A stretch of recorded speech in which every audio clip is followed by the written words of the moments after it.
The obsidian chambers of the Imperial flagship hummed with a vibration that seemed to pulse with malevolent consciousness. Emperor Xylex-Star's biomechanical throne stretched 15 meters across, a masterpiece of organic engineering that merged living tissue with quantum crystalline infrastructure. Each of his 17 sensory tendrils connected directly to holographic displays, transforming the command center into a living, breathing neural network of galactic domination. Projected star charts danced across crystalline interfaces, each civilization represented by intricate color-coded markers. Blue represented subjugated species. Green indicated ongoing assimilation processes. Red marked regions of active resistance, quickly becoming an endangered category in the hegemony's centuries-long campaign of universal conquest. Humanity appeared as a tiny, almost imperceptible blue dot in the far reaches of a spiral arm, so insignificant that most imperial cartographers didn't even bother to label its precise coordinates. Xylex-Star's primary visual receptor, a complex orb of quantum-linked photoreceptors, narrowed with contemptuous disinterest. Millions of years of evolutionary supremacy had taught the hegemony one fundamental truth: no civilization could resist their technological might. Every species encountered had eventually broken, surrendered, or been systematically dismantled and repurposed into the grand machinery of imperial expansion. The throne itself was a testament to that supremacy. Grown rather than constructed, it integrated living neural networks with computational systems so advanced they bordered on sentience. Microorganic processors pulsed beneath translucent biomembranes, processing galactic-scale information in microseconds. Each tendril that extended from Xylex-Star's central mass could simultaneously manage diplomatic negotiations, military deployments, and resource extraction across thousands of star systems. Holographic advisors flickered around the Emperor, their translucent forms representing the most advanced minds in the hegemony. They discussed recent acquisition reports, planetary resource mappings, and the ongoing process of genetic standardization across conquered civilizations. To them, culture was a malleable resource, something to be understood, categorized, and ultimately dissolved into the greater imperial framework. The human sector continues to show minimal technological progression, reported Krelnax, the chief Sino-analytical advisor. His spectral form shifted with bureaucratic precision, displaying complex data streams that scrolled faster than any organic mind could comprehend. Current projections indicate they will remain a Category 3 developing species for at least another 3 centuries. Xylex-Star's response was a complex series of neural pulses that translated into a dismissive gesture. Humans were less than an afterthought, a primitive species confined to a handful of resource-poor planetary systems, still struggling with basic interstellar communication technologies. Beneath the imperial displays, a massive holographic representation of the hegemony's territorial expansion continued its slow, relentless animation. Entire galactic sectors were coded and categorized, their indigenous populations reduced to statistical entries.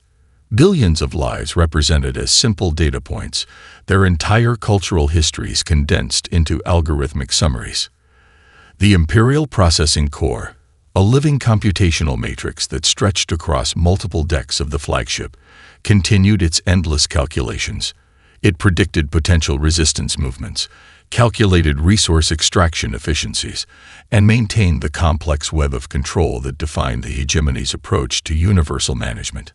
But deep within those calculations, buried beneath layers of quantum probability matrices, something unusual was beginning to emerge.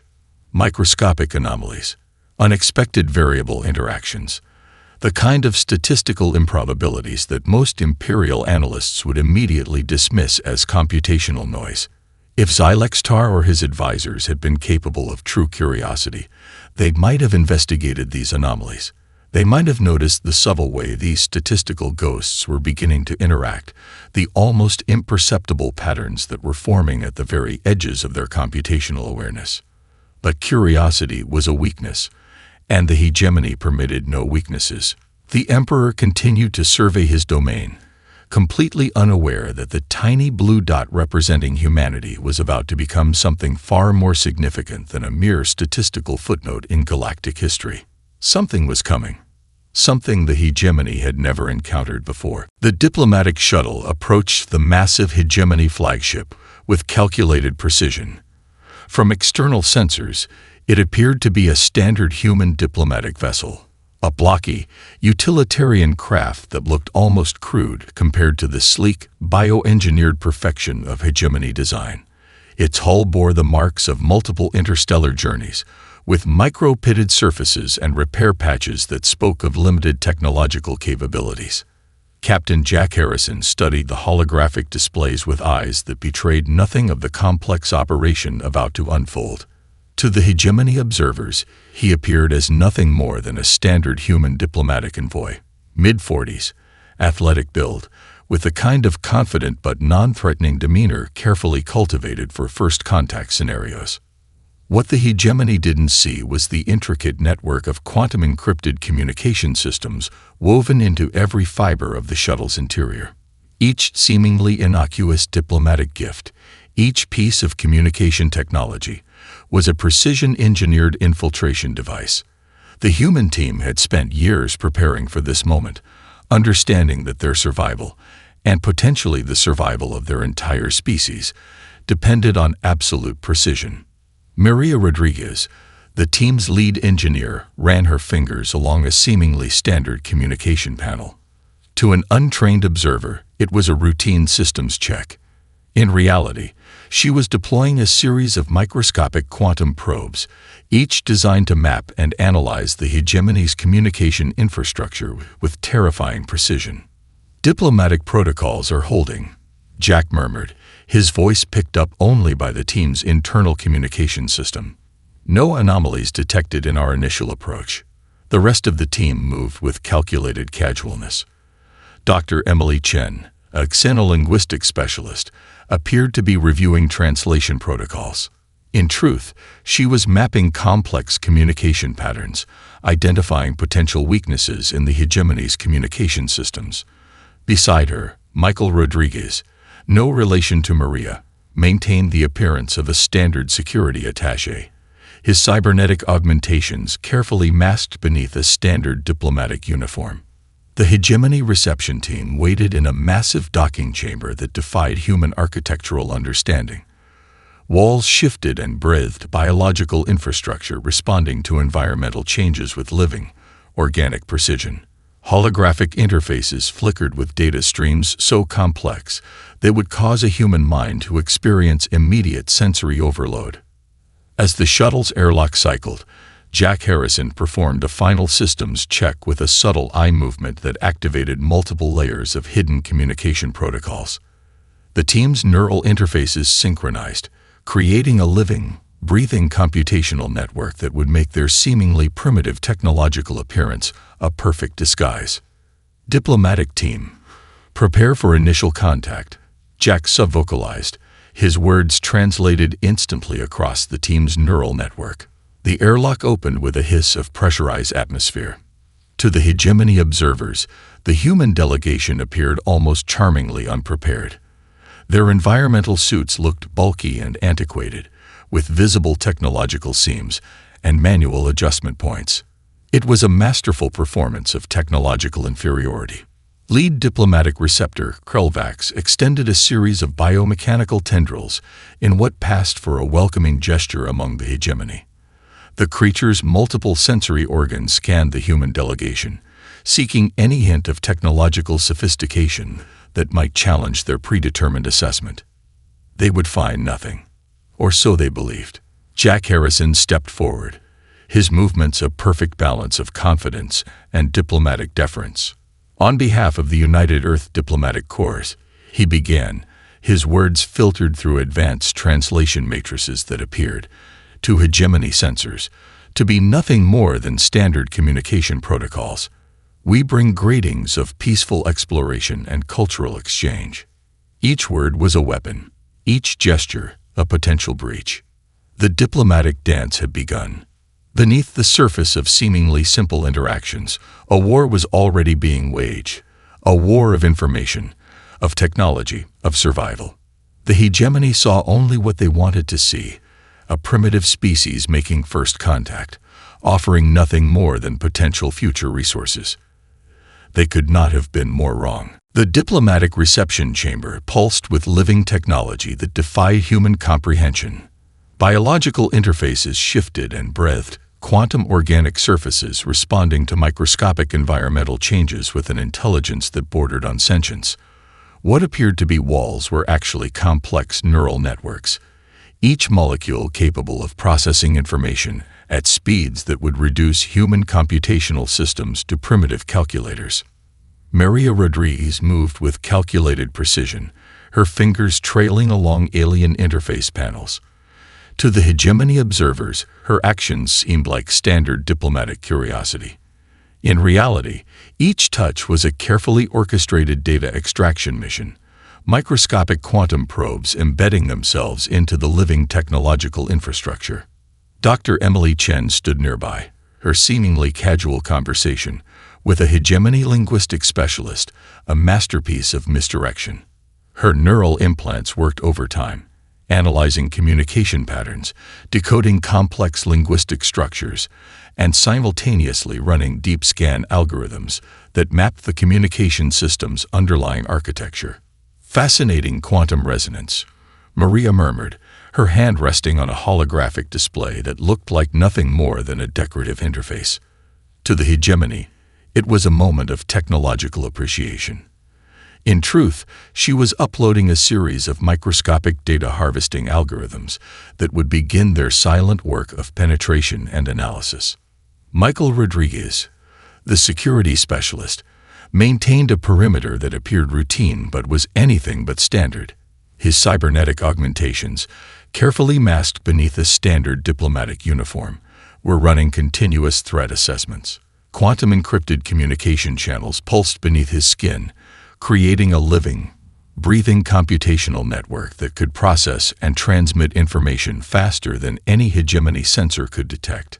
Captain Jack Harrison watched the entire scene with eyes that betrayed nothing. His neural interface allowed him to receive real-time updates from his team, a constant stream of information that appeared to the alien observers as simple, occasional eye movements.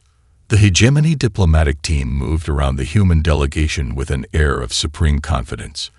They saw primitive beings making first contact, offering technological exchanges that would ultimately benefit the imperial expansion. Each alien representative believed themselves to be observing a species at least 3 centuries away from meaningful technological development.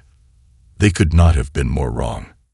Deep within the diplomatic gifts presented by the human delegation, a network of quantum encrypted processors began their silent work. What appeared to be standard communication devices, cultural exchange artifacts, and diplomatic mementos were, in fact, the most sophisticated infiltration tools ever conceived. Maria's primary target was the hegemony's quantum communication network, a living, breathing system of computational infrastructure that spanned thousands of star systems. Most species would approach such a network with brute force hacking attempts or direct computational attacks. The human team knew better. Infiltration, not destruction, was the goal. Each probe Maria had deployed was a marvel of engineering. Microscopic quantum processors capable of adaptive learning. They would slowly map the hegemony's communication infrastructure. They would learn, adapt, and most importantly, remain undetected. Preliminary scan complete, Michael subvocalized through their encrypted channel. Initial network topology confirms previous intelligence. Multiple redundant communication pathways. Estimated complexity. 12-dimensional quantum matrix. Emily Chen's linguistic analysis continued, her neural implants breaking down communication patterns at a molecular level. She wasn't just translating language. She was decoding the fundamental communication protocols of an entire galactic civilization. The hegemony saw diplomats. They saw a primitive species making first contact. They did not see the war already being waged. Each moment of the diplomatic exchange was a calculated move in a game of technological chess. The human team moved with the precision of a unified computational organism, their individual capabilities combining into a network more complex and adaptive than any single technological system. Jack Harrison caught Maria's eye for a millisecond. A slight nod. Everything was proceeding exactly as planned. The silent infiltration had begun. The laboratory module nestled within the human diplomatic ship was nothing like the living, breathing technological spaces of the hegemony. To an outside observer, it would appear almost primitive. A collection of modular workstations, holographic displays, and computational arrays that seemed decades behind the organic interfaces of their alien hosts. Maria Rodriguez worked with a concentration that bordered on religious devotion. Her fingers danced across quantum crystalline interfaces, weaving lines of code that were less a programming language and more a living, breathing organism of computational potential. What she was creating was beyond a mere computer virus. It was an adaptive, evolving system of technological warfare that would redefine the very concept of digital infiltration. Each line of code was a carefully constructed neural pathway. Unlike traditional software, this viral algorithm would not simply attack and destroy. It would understand. It would learn. It would adapt with a speed and complexity that would make the most advanced hegemony computational systems look like child's toys. Quantum entanglement matrix stabilizing, she murmured, her neural interfaces projecting complex holographic representations of the code's potential evolutionary paths. Millions of potential scenarios played out in microseconds, each iteration refining the algorithm's potential capabilities. Dr. Emily Chen stood nearby, her linguistic analysis providing critical input. The viral weapon wasn't just a technological tool, it was a communication system, a way of understanding and potentially rewriting the fundamental communication protocols of an entire galactic civilization. Current predictive models show a 99.7% chance of initial penetration, Emily reported, her voice calm and clinical. The adaptive learning protocols are significantly more advanced than our initial projections. Michael Rodriguez managed the computational resources, his cybernetic augmentations working in perfect synchronization with the ship's advanced computational arrays. Each system was a potential pathway, each computational node a potential point of entry into the hegemony's vast technological infrastructure. Captain Jack Harrison observed the process with a mixture of scientific detachment and barely contained excitement. This was more than a weapon. This was humanity's first true statement of technological capability on a galactic stage. The viral algorithm began to take shape, a complex, living system of computational potential. It wasn't just a piece of software. It was a new form of intelligence, designed to infiltrate, understand, and ultimately deconstruct the most advanced technological infrastructure humanity had ever encountered. Maria's primary innovation was the algorithm's adaptive learning capability. Most viruses were static. They followed predetermined paths of destruction. This viral system would learn. It would understand the hegemony's communication systems at a molecular level, adapting its own structure to become virtually undetectable. Quantum resonance stabilization complete, Michael announced. The computational arrays hummed with potential, each system pushing the boundaries of what was theoretically possible. The viral weapon was alive. Not in the biological sense that the hegemony understood life, but alive in a way that challenged fundamental understandings of computational systems. Each line of code was a potential pathway, each algorithm a living, breathing entity of computational potential. Emily's linguistic analysis provided the final layer of complexity. The virus would not just penetrate technological systems, it would understand them. It would learn their communication protocols, their fundamental methods of information exchange, and ultimately, it would find ways to subvert them completely. Initial testing confirms exponential learning potential, she reported. The algorithm can potentially rewrite its own core programming based on encountered communication systems.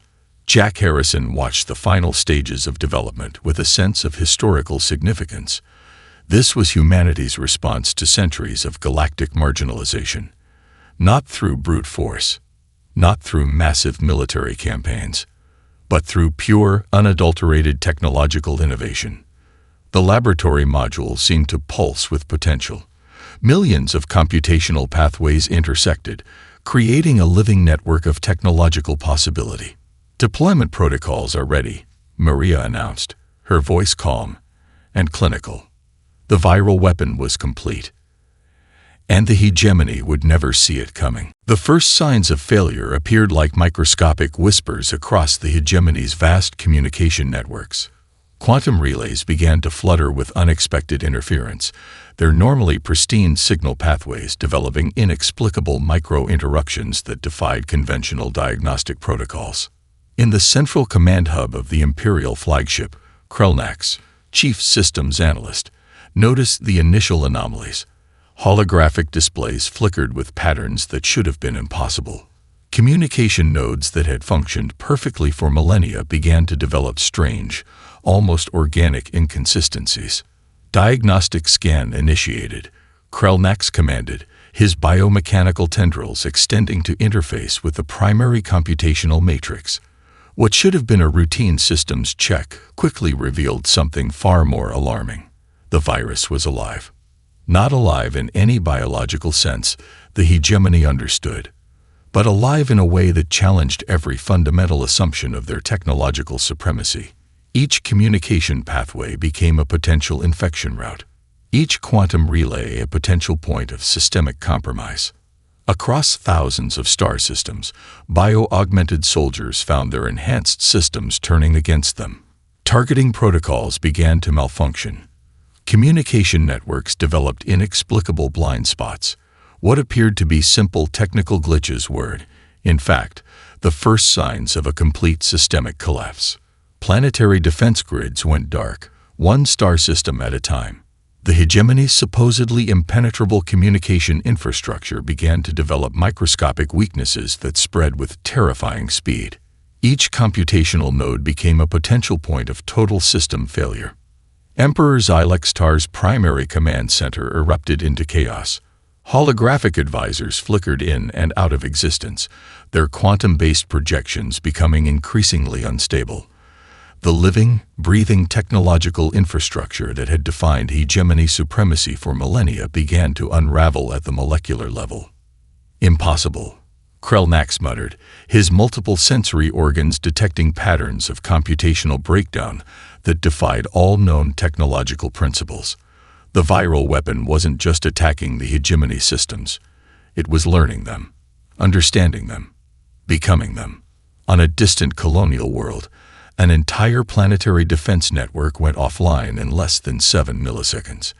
Communication relays that had maintained constant contact for centuries suddenly developed inexplicable communication gaps. Quantum-encrypted channels began to leak information in ways that should have been mathematically impossible. The virus moved like a living organism through the hegemony's technological infrastructure. It didn't attack. It infiltrated.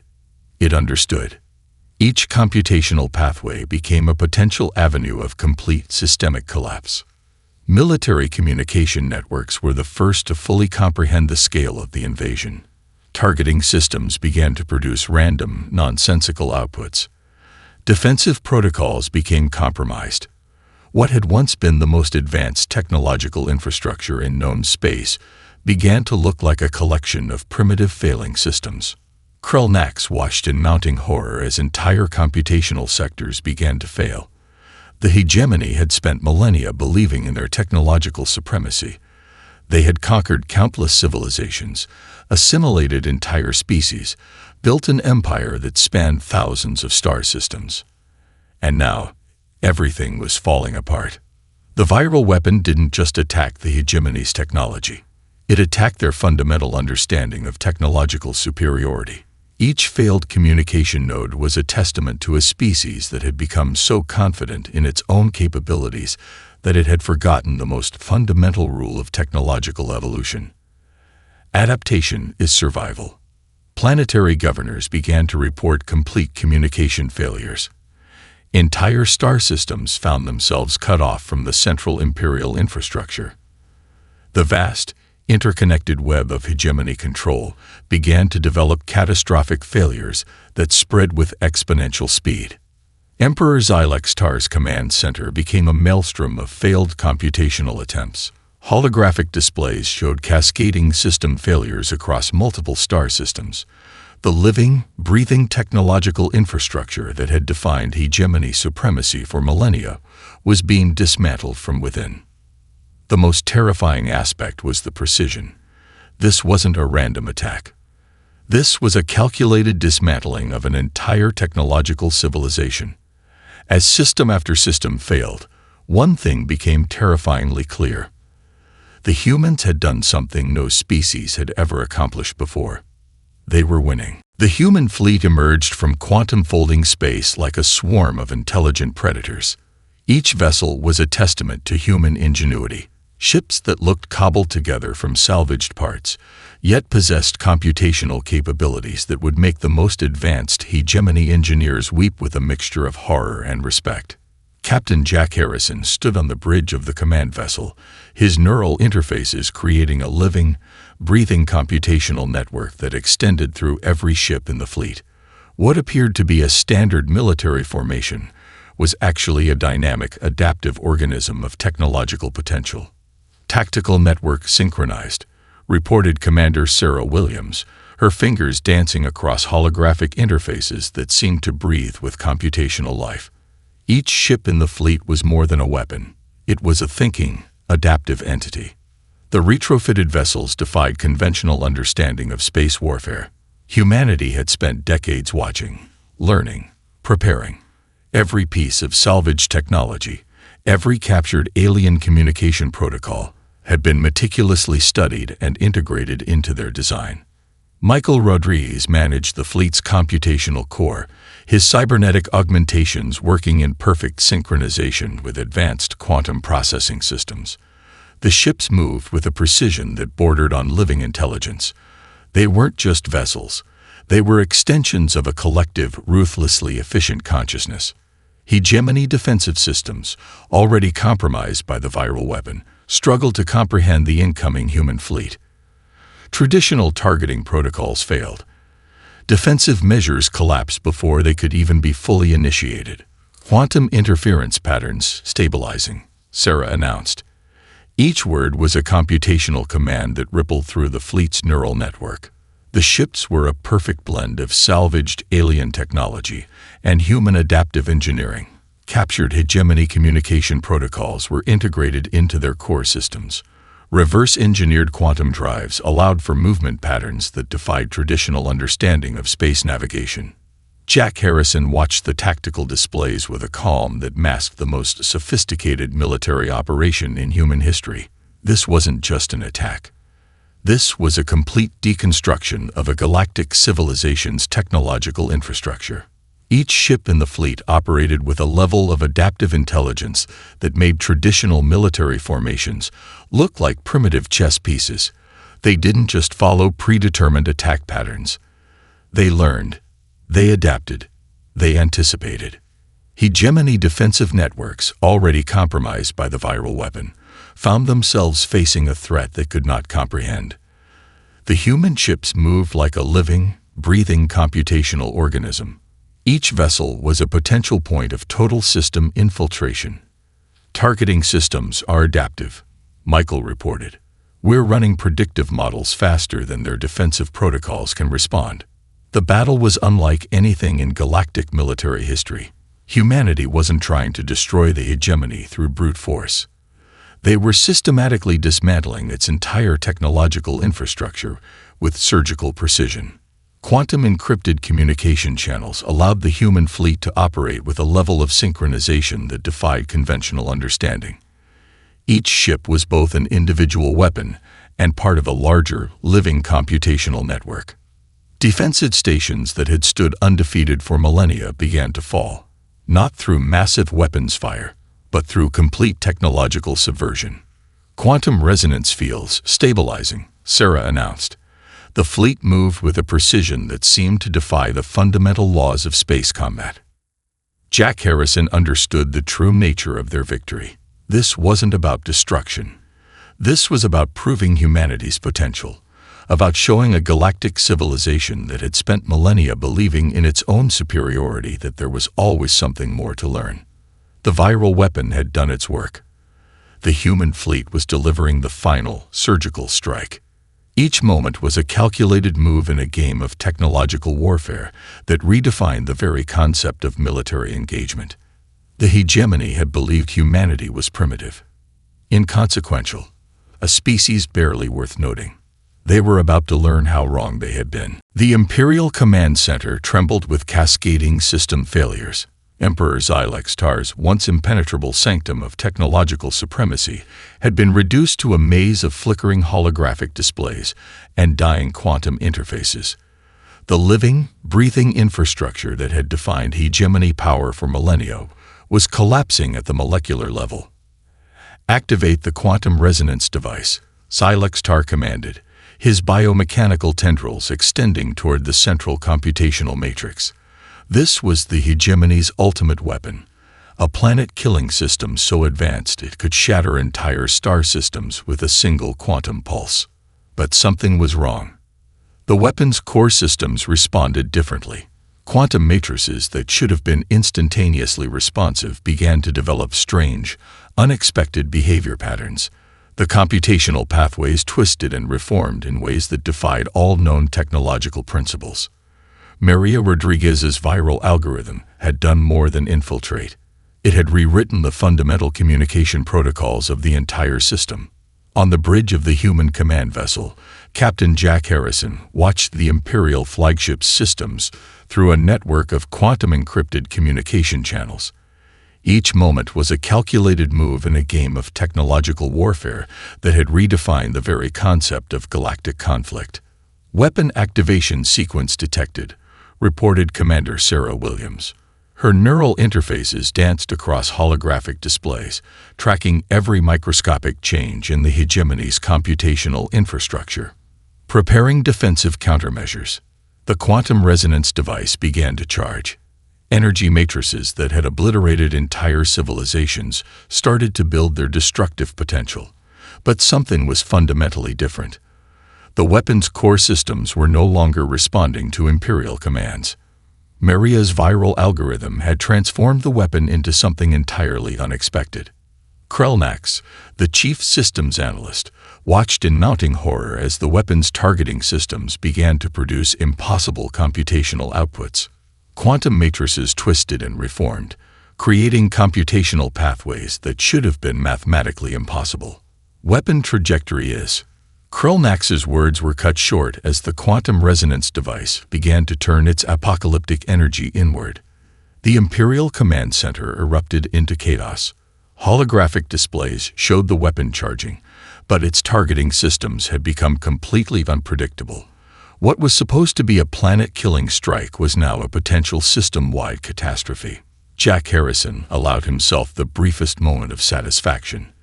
This was more than a military victory. This was a complete deconstruction of a civilization that had believed itself untouchable.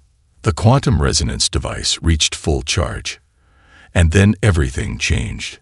Instead of destroying an external target, the weapon began to focus its energy on the primary hegemony command stations. Quantum pulses of unimaginable destructive potential began to tear through the Imperial infrastructure. Living computational systems that had stood undefeated for millennia began to disintegrate. Maria Rodriguez had done the impossible. She had turned the hegemony's most powerful weapon into an instrument of its own destruction. Emperor Xylextar watched in absolute horror as the weapon he had believed would ensure Imperial supremacy became the instrument of complete systemic collapse. Quantum energy matrices tore through computational systems, destroying the very infrastructure that had defined hegemony power. "Impossible," Xylextar muttered, his biomechanical form beginning to destabilize as the weapon continued its inexorable destruction. The human fleet maintained a respectful distance, watching as the hegemony's most powerful command center began to tear itself apart. This was not just a military victory. This was a fundamental reimagining of technological warfare. Commander Sarah Williams tracked the weapon's impossible trajectory.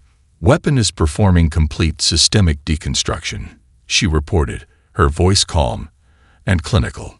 Jack Harrison understood the true nature of their victory. This wasn't about destruction.